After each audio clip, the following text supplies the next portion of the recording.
Un domingo especial, un domingo de estar juntos otra vez como familia Plenitud. Y un domingo especial porque hoy se celebra el Día del Padre y es un Día del Padre en pleno mundial.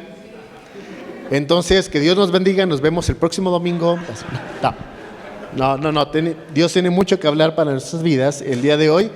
Y vamos a ponernos en manos de Dios, que sea Él el quien hable a nuestros corazones, a nuestras vidas. Así que vamos a orar. Señor Jesús, muchas gracias por este día que nos permites estar aquí reunidos, Señor. Gracias por tu amor, tu misericordia, por tu gracia, que es la que hace posible que estemos este domingo, esta mañana aquí, Señor. Te quiero pedir que sea tu Santo Espíritu hablando en nuestras vidas, que sea tu Santo Espíritu quien dirija este mensaje, Padre, y que tú lo que tengas que decirnos, Señor, que lo podamos llevar a nuestra vida, que sea una realidad en cada vida que estamos aquí, Padre. Pon en nosotros un corazón enseñable, unos oídos atentos a tu palabra y que podamos aplicarlo. Básicamente eso es lo que necesitamos, aplicar tu palabra en nuestras vidas, conocerte cada día más y que así veremos la transformación que solamente tú puedes dar, Padre. En nombre de Cristo Jesús, amén. Muy bien, ¿cómo estamos? Bien, ¿ya felicitaron a los papás? Ok, bueno, pues a lo mejor a muchos después del servicio los llevan a comer. Entonces, este mensaje solo dura 2 horas, no se preocupen. No, cuando me invitaron a compartir esta mañana, me dijeron el tema es paternidad. Y pues bueno, la Biblia nos tiene mucho que decirnos acerca de la paternidad. Diría que es uno de los temas que más se repite o que más nos habla la palabra, ¿no? Y aquí el título es una paternidad sabia. Ahí dice, construyendo un legado de amor, corresponsabilidad y propósito. Yo creo que esto es lo que le agrega el elemento de ser una paternidad sabia, ¿sí? Y la sabiduría viene del temor al Señor, del conocimiento de Dios. Entonces de ahí es donde se deriva la sabiduría. No solamente ser inteligente, sino es cómo la aplicas en tu vida. Tú puedes saber muchas cosas y eso es lo que te hace inteligente, pero eso no se ve reflejado en tu día a día, en tus acciones. Y cuando tú llevas estos principios bíblicos a tu vida, es cuando realmente vemos que eres una persona sabia. Y eso aplica también en el campo de la paternidad. Entonces, para iniciar, me gustaría cada quien tiene un concepto de paternidad, ¿sí?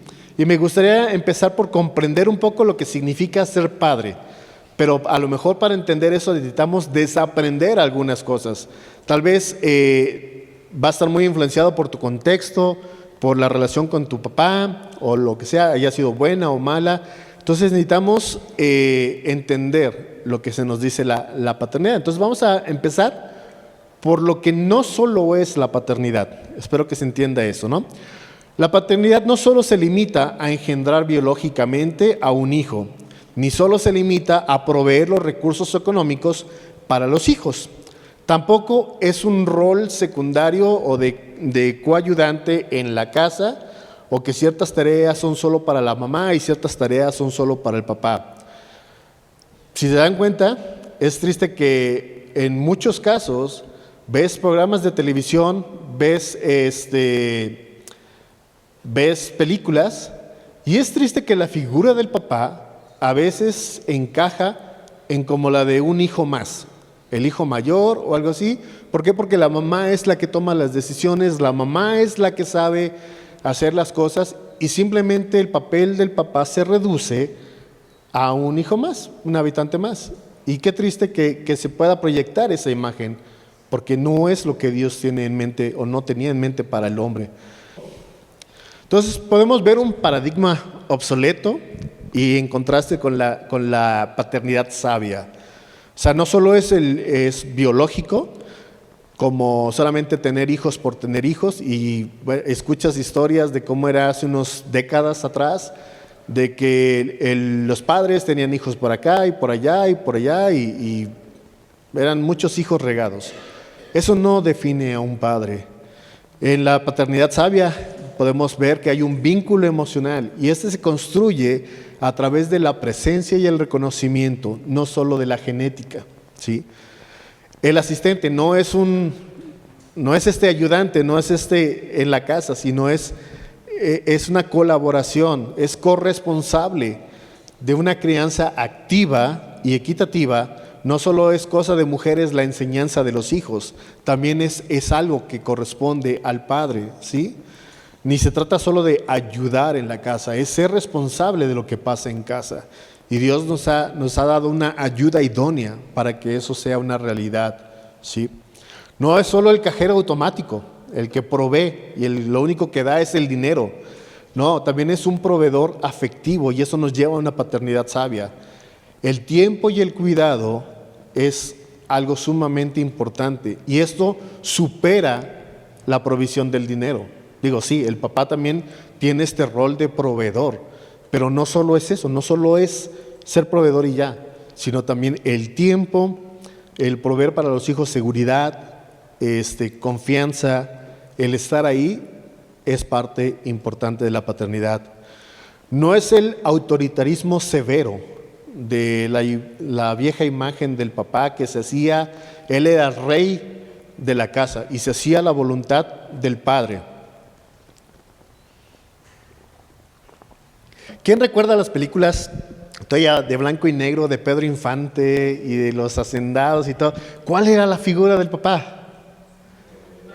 El macho, sí, me traes mi desayuno y era como el rey, ¿sí? Y cómo muchas veces esas imágenes se quedan tan impregnadas en nuestra mente y se quedan tan arraigadas que pensamos que así es, pero no es lo que Dios nos dice. En vez de un autoritarismo severo, la paternidad sabia nos habla de una guía emocional, ¿sí? Se aleja de la disciplina estricta y se centra en la educación emocional, la ternura y el juego, ¿sí? Y también el paradigma antiguo nos habla de una condena del pasado, de es que así era mi padre y es que así somos los Sánchez y es que así, y repites patrones que muchas veces ni siquiera sabemos de dónde vienen, pero como así los aprendí, así los tengo que replicar. Y es que mi abuelo fue bien mujeriego y tenía muchas casas y todo, y ya, entonces eso es lo que me define como papá y tengo que tener más. No. Y uno puede decir ahorita como, ¿cómo es posible eso? Pero tristemente es una realidad en muchas casas, ¿sí? Eso es lo que te define como hombre o te define como padre, como figura paterna. Entonces, gracias a Dios, en Cristo podemos romper ciclos, Dios hace las cosas nuevas, ¿sí? No es una imposición de patrones destructivos, sino la oportunidad de ser una figura presente y cariñosa que quizás no tuviste. No sé ustedes, pero nos tocó, bueno, a mí, en lo particular, como no había un acercamiento de los padres a un abrazo o una palabra de afirmación, porque eso no era lo que un papá hacía, eso era la tarea de la mamá. El papá sí estaba ahí, te proveía, te ayudaba, pero no recibías un abrazo o no recibías una palabra de ternura. Entonces eso no tiene que ser así. En Cristo eso cambia, ¿sí? Y esto es parte de lo que tenemos que desaprender, de que la cultura nos dice en cuanto a ser papá, pero también aprender lo que la palabra nos dice. Y justamente en la semana estaba ahí curioseando en redes sociales y me topé con un video, lo iba a poner de hecho en la presentación, pero por cuestiones de copyright, saludos a los que nos están viendo desde las redes sociales, no lo puse. Pero sí fue un mensaje triste de un joven que estará en sus 20 años, 21, 22 años, con un micrófono en mano y hablando con una seguridad acerca de la paternidad. Y me puse a escribir un fragmento de lo que dice él. Dice esto: en México está súper romantizado el tener hijos. Es que son un regalo de la vida, que es increíble tener hijos. Y con mucho énfasis él dice, no es cierto. No es increíble. Dice, yo no sé quién te dijo eso, pero es horrible tener hijos. Consume dinero, consume energía, consume tiempo, incluso hasta tus sueños. No puedo cumplir mi sueño porque tengo hijos. Y es el hijo o el sueño. No pueden ser las dos cosas. No sé, pero no es padre tener un hijo. Una de las cosas que hay que cuestionar en verdad, de vida o muerte, así lo dice, es si quieres tener un hijo o no. No sé qué le pasa a la gente que cree que va a encontrar regocijo, trascendencia al tener un hijo. No es que lo que vas a encontrar es miseria, y lo que vas a hacer es transmitirle la miseria al hijo. Te va a salir nefasto, te va a salir egocéntrico, como dicen, cría cuervos y te sacarán los ojos. Y cuando estaba yo viendo este video me quedé así como que, wow, qué triste. Primero porque es un joven, como les digo, en sus 20s, con esta idea ya de la paternidad, y la habla con una seguridad que si tú no tienes el discernimiento, puedes decir, sí es cierto. Sí, o sea, o es un sacrificio de tus sueños, de tu dinero, de tu tiempo, y te pierdes todo eso. Y hay muchos jóvenes que ven redes sociales y que escuchan este tipo de mensajes. Y al principio sí hasta me dio un poquito así como de coraje, como, ¿cómo es posible, no? Pero ya haciendo un poquito de reflexión y poniéndolo en manos de Dios, sé que hay mucha gente que piensa así, que tal vez no lo externan porque no tienen un micrófono, no tienen una cámara enfrente, pero hay muchos que piensan esta forma, de no, ¿y tener hijos para qué? Y eso me llevó a mis épocas en la universidad, antes de conocer de Cristo, y no de esta forma, pero sí yo pensaba como, ¿para qué tener hijos? ¿Cuál es el propósito? Les he comentado antes, yo tenía una fuerte adicción al tabaco. Y yo decía, no, si yo tengo hijos, pues me van a salir enfermos o me van a salir mal. Entonces mejor no tengo hijos. Pero de ahí pasa algo en mi vida. Conozco a Jesús, conozco a Dios de una forma distinta. Y este Dios todopoderoso hace las cosas distintas. Y puedo voltear a los años y puedo estar agradecido con Dios por los hijos que me ha dado, por la esposa que me ha dado. Y puedo ver que mucha gente habla de la ignorancia, habla de lo que yo creo que es así y tengo un micrófono y lo digo enfrente. Pero necesitamos que más personas, nuevas generaciones, tengan la oportunidad de conocer padres al estilo, o padres cristocéntricos, mejor dicho. Padres al estilo de lo que la palabra te dice que tiene para ellos. Y es una oportunidad para que tú y yo demostremos a Cristo en nuestra paternidad. Primero en casa y las casas que nos rodean. Entonces, podemos cambiar eso. Muy bien. Ahora vamos a pasar a lo que nos dice la palabra en cuanto a la paternidad, ¿sí? Y este es un diseño original, es un regalo. De hecho, el ser padre es un llamado, ¿sí? La Biblia tiene varios versículos que abordan el tema de tener hijos y destacando la importancia y el valor de la familia. Vamos a ver ahorita algunos de estos versículos, pero es algo que viene de Dios. La familia viene de Dios, la paternidad viene de Dios. Dios es un padre y es un padre amoroso. Entonces vamos a ver, por ejemplo, el Salmo 127, versículos del 3 al 5, nos dice, he aquí, herencia de Jehová son los hijos, cosa de estima el fruto del vientre. Como saetas en la mano del valiente, así son los hijos de la juventud. Bienaventurado el hombre que llenó su aljaba de ellos. No será avergonzado cuando hable con los enemigos en puerta. Muy claro, es una bendición, es una bienaventuranza lo que podemos encontrar en nuestros hijos, ¿sí? Este salmo se le atribuye a Salomón y enfatiza que los hijos son un regalo de Dios y una bendición, ¿sí? Tener en la cultura israelita, tener varios hijos era como un significado de prosperidad, de bendición, de un favor divino. ¿Sí? Vamos a otro versículo, Génesis 1:28. Y los bendijo Dios y les dijo: fructificad y multiplicaos, llenad la tierra y sojuzgadla, señorear a los peces del mar, a las aves en los cielos y a toda bestia que se mueve en la tierra. Multiplicarse. ¿Sí? Nace del corazón de Dios. Llenen la tierra y multiplíquense y señoreen sobre la tierra. ¿Sí? Proverbios 22:6. Instruye al niño en su camino y aun cuando fuere viejo no se apartará de él. ¿Sí? La importancia de la educación y de la formación de los hijos. Pero educarlos en los caminos de Dios. ¿Sí? Eso es lo que marca la gran diferencia. ¿Sí? La instrucción temprana es fundamental para el desarrollo espiritual y moral de los niños.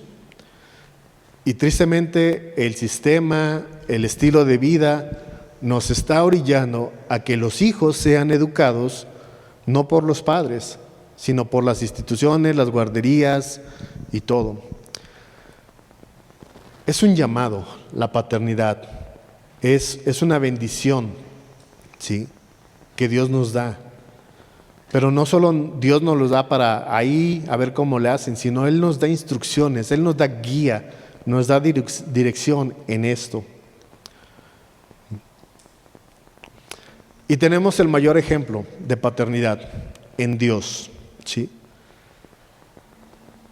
Dios Padre envía a su Hijo, ¿sí? Y en Jesús podemos ver cómo varias veces, en varias etapas de la vida de Jesús, de la vida terrenal de Jesús, pasa algo inusual. Se escucha una voz del cielo que dice: este es mi Hijo amado, en quien tengo complacencia. Un padre se complace, se debe complacer en la vida de sus hijos. Y aquí tenemos tres escenarios de la vida de Jesús. Una fue en su bautismo, ¿sí? Mateo 3:17, y este es mi Hijo amado, estoy muy complacido en él. Otro escenario muy importante, la transfiguración, donde una vez más se vuelve a escuchar la voz de Dios que dice: este es mi Hijo amado en quien tengo complacencia, a él escuchad. Y también por parte de Jesús, Él sabe que su propósito era complacer al Padre. En Juan 10:17, dice: por eso me ama el Padre, porque yo pongo mi vida. Vemos esta relación de complacencia y amor, ¿sí? Cuando un padre ama a sus hijos y lo ama en toda la extensión, el hijo va a hacer cosas para complacer a su padre, y el padre va a encontrar complacencia en sus hijos. Un padre sabio bendice, afirma y muestra orgullo por sus hijos, reflejando el carácter del Padre Celestial. Es donde tenemos que poner la mirada. Muchas veces es que a mí nunca me enseñaron a ser padre, o es que el ejemplo del padre que tuve a lo mejor no es algo que quiero reproducir, pero no sé cómo hacer. Pon la mirada en Cristo, pon tu mirada en la palabra, y ahí vas a encontrar las instrucciones y la guía para ser un padre, ¿sí? Es un llamado que Dios nos da. La paternidad sabia, ¿sí?, es el llamado a ser la imagen tangible del amor de Dios en la tierra, ¿sí? Me ha tocado conocer personas, creyentes maduros, y tú ves la relación que tienen tanto con su esposa como para con sus hijos. De hecho, en esa época que les hablé hace ratito, de cuando estaba en la universidad y mi vida iba en una espiral descendiente y que yo no quería tener hijos, yo tampoco quería tener una esposa o formar una familia. Yo decía: no, a lo mejor son muchos problemas y todo. Pero fue conocer a una pareja madura en Cristo que cambió, que Dios los usó, ellos sin ni siquiera proponérselo, pero el ver cómo se trataban entre ellos, el ver cómo se llamaban, eso cambió algo en mí. Y eso es como, es posible en Cristo tener una familia distinta. Es posible en Cristo ser un padre distinto. Entonces, la paternidad sabia trasciende la biología, abraza la corresponsabilidad, rechaza la narrativa cultural del miedo y la carga, afirma con orgullo, siguiendo el modelo de un padre, construye intencionalmente sabiduría, disciplina, enseñanza y gozo. Convierte la edificación de tu familia en una obra maestra de tu vida dirigida por Cristo. Y hay un antes y un después de Cristo en nuestras vidas. No sé cuál es tu experiencia el día de hoy en cuanto a la paternidad, pero siempre podemos hacer un alto en nuestras vidas y pedirle a Dios que nos ayude, que nos dé dirección para ser una paternidad sabia de acuerdo a lo que Él tiene para cada uno de nosotros. Quiero compartirles de aquí en adelante, es de una conferencia de Josh McDowell que lo vi hace muchos años, y de hecho los datos que da son de la década de los 90s, pero aún así siguen siendo tan vigentes el día de hoy, que de hecho hace unas par de semanas volví a ver esta conferencia, una serie dirigida a padres, y fue tan revelante, fue tan que a pesar de décadas de que la dio, sigue siendo tan vigente y tiene muchos principios que nos pueden ayudar como padres para ayudar a nuestros hijos. Hace rato hablaban de la herencia, ¿sí? De que le podemos dar la herencia a nuestros hijos, el conocimiento del Señor. Hemos escuchado también de los patriarcas cómo los hijos, por ejemplo, Isaac hablaba del Dios de mi padre, refiriéndose a Abraham. Pero más adelante en su vida él habla como mi Dios. Lo mismo con Jacob. Inicia hablando del Dios de mi padre, pero después es mi Dios, mi Señor. Yo algo que deseo algún día es escuchar de mis hijos que digan del Dios de mi padre, pero que deseo más escuchar de ellos el mi Dios, guiarlos en ese sentido de que el Señor sea su Padre Celestial. Muy bien, entonces vamos a hablar un poquito de lo que nos habla Josh McDowell en esta conferencia, y nos habla de que en nuestras manos están las próximas generaciones. No solo es una tarea de la iglesia o de programas de cultura a los jóvenes, sino depende de lo que nosotros hacemos hoy para nuestros hijos, para ayudarlos a ellos a crecer y a entender el Dios que tenemos. Como lo dice ahí, la verdad está en nuestras manos y necesitamos ayudar a los jóvenes, a las siguientes generaciones, que cambien esas formas de pensar como lo vimos en el video que les comenté, sino que puedan conocer a un Dios y que Él sea el parteaguas en su vida y que Él sea el que transforme las siguientes generaciones. Ahí podemos encontrar algunas estadísticas, y lo interesante, estos datos estadísticos fueron desde 1951 hasta el 2001. ¿Cuántos años tenías en esas épocas? Pues, menos que hoy. O sea, estamos hablando de muchos, a lo mejor éramos esos jóvenes en ese entonces cuando se hizo estas encuestas y estas investigaciones. Y Josh McDowell dice, esto se hizo en la cultura americana, pero eso aplica para el 80% de todos los países. Y hicieron estas investigaciones con los jóvenes de la iglesia. Por ejemplo, el 39% de los jóvenes en ese entonces rechazaban que la Biblia era la palabra de Dios. Un 51% negaban la resurrección como un hecho histórico.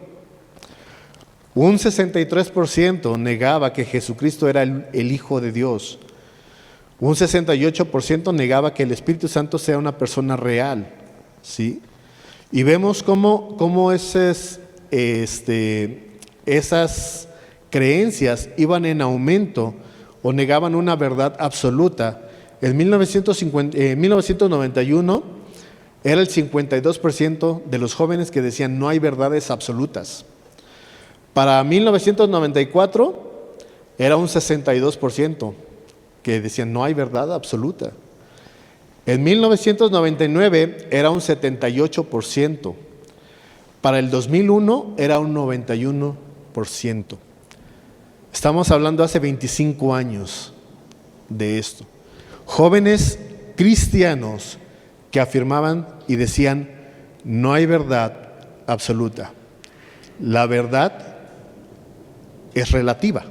Si no hay verdad absoluta, significa que la verdad es relativa. Puede tener muchas variantes.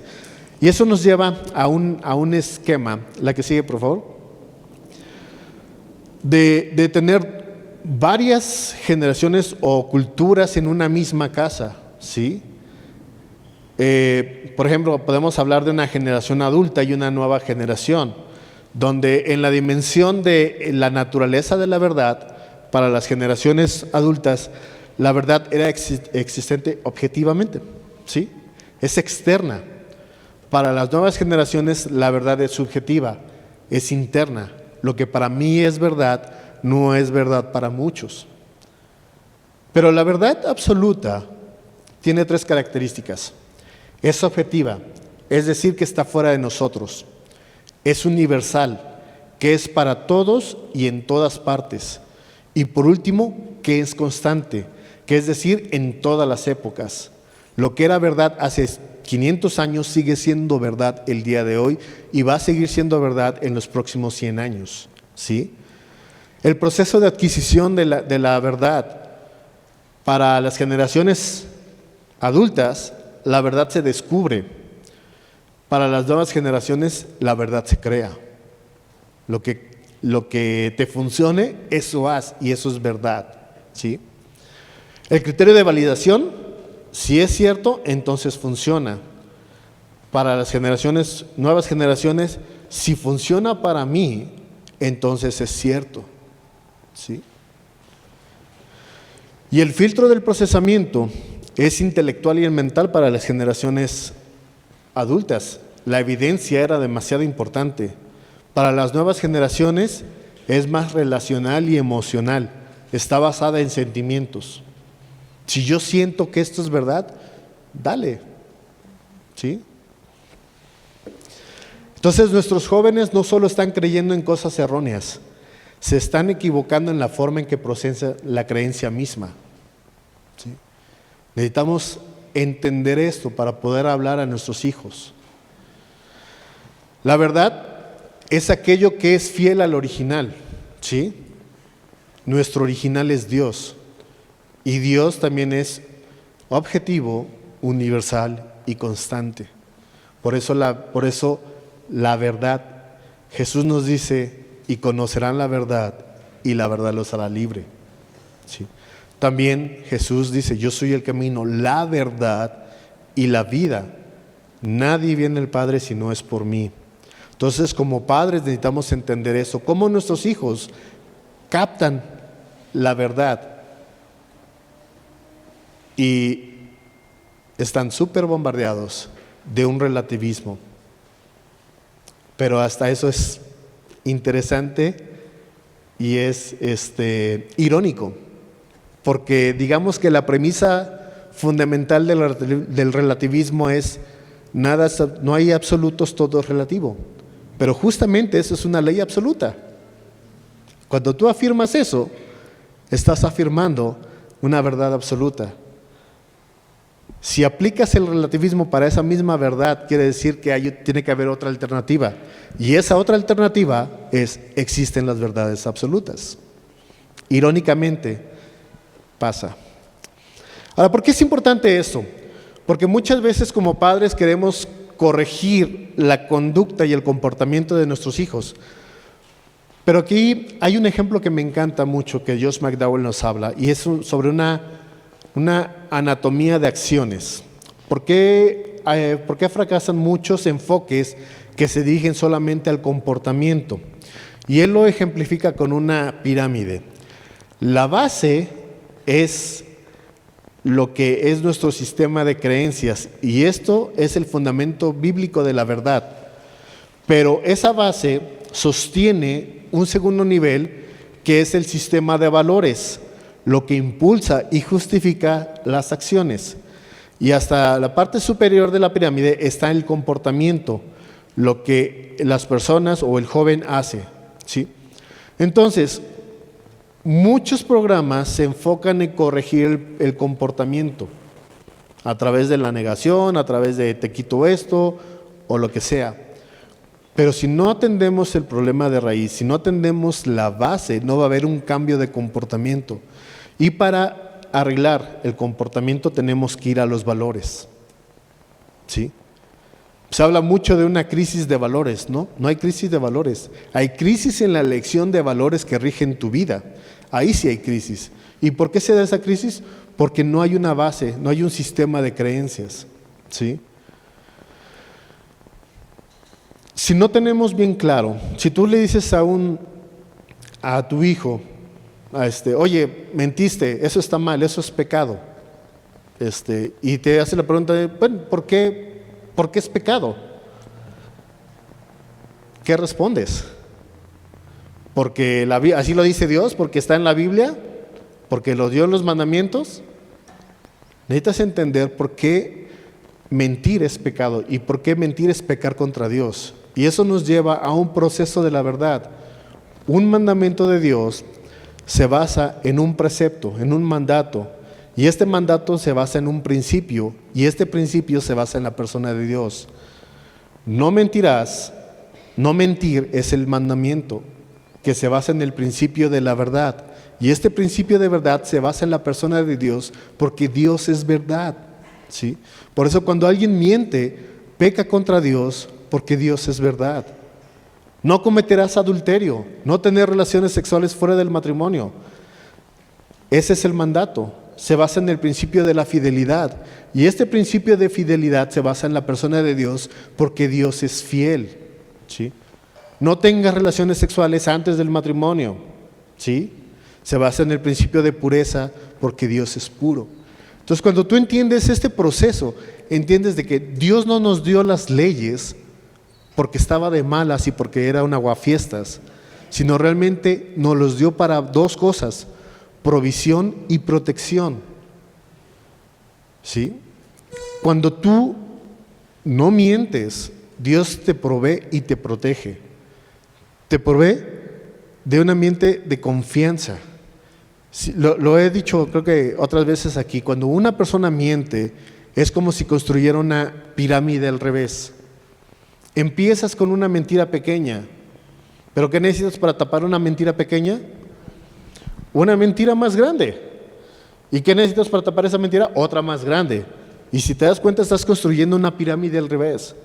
¿Qué pasa si construyes una pirámide al revés? En algún punto se va a desbalancear y va a aplastar. ¿Y sobre quién va a caer? Sobre la persona que está construyendo esa pirámide y las personas que están alrededor de esa persona. No solo afecta a la persona que está mintiendo, sino afecta el contexto de las personas. Entonces aquí vemos que cuando la base se erosiona, los jóvenes son más propensos a varias cosas. Un 36% propensos a mentir a un amigo. Un 300% más propensos al uso de drogas. Un 600% más propensos a intentar el suicidio. Estamos hablando de estadísticas del año 2001. Moviendo la máquina del tiempo, podemos ver ahorita cómo esto se ha hecho una realidad. Cómo los índices de suicidios en jóvenes es alarmante. Cómo los índices de consumo de drogas en jóvenes y no tan jóvenes que en ese entonces lo eran, es una realidad, ¿sí? Una vez más, no se trata de los programas de comportamiento, se trata de ir a las bases, de que nuestros hijos tengan convicciones en la palabra de Dios, que tengan convicciones en Dios y en la verdad absoluta, quien es Él. Salmo 11, versículo 3 nos dice: si fueren destruidos los fundamentos, ¿qué ha de hacer el justo? Ahí está la imagen. Ahora, ¿cómo puedo hacer? Está padre saber esto, pero ¿cómo puedo o qué pasos prácticos pueden darse? Te voy a hablar 7 pilares, rápido, porque es Día del Padre, hay que festejar. Pero la forma en cómo podemos nosotros comunicar y cómo podemos enseñar a nuestros hijos es construyendo puentes, ¿sí? Construir un puente hacia la verdad. Y eso se da a través de las relaciones, ¿sí? Y eso nos ayuda a que las nuevas generaciones nos crezcan y es, como lo decía en la lámina anterior, es el futuro de la iglesia. Los jóvenes, los niños necesitan aprender teología, necesitan tener convicciones en Dios. Y eso nos lleva a la forma en cómo nosotros nos relacionamos, cómo nosotros enseñamos a nuestros hijos. Y hay una, ¿cuál sería la palabra? Hay un elemento básico y fundamental para que esto sea una realidad. La que sigue, por favor. Y es esta. Verdad sin relación es igual a rechazo. Verdad sin relación es igual a rechazo. Si yo no tengo esta relación, aunque yo transmita verdad, va a decir, pues no estás viviendo la verdad. Si yo quiero que mis hijos no mientan, pero vienen a cobrarme la renta y le digo, dile al señor de la renta que no estoy, ¿qué estoy enseñando? Si yo quiero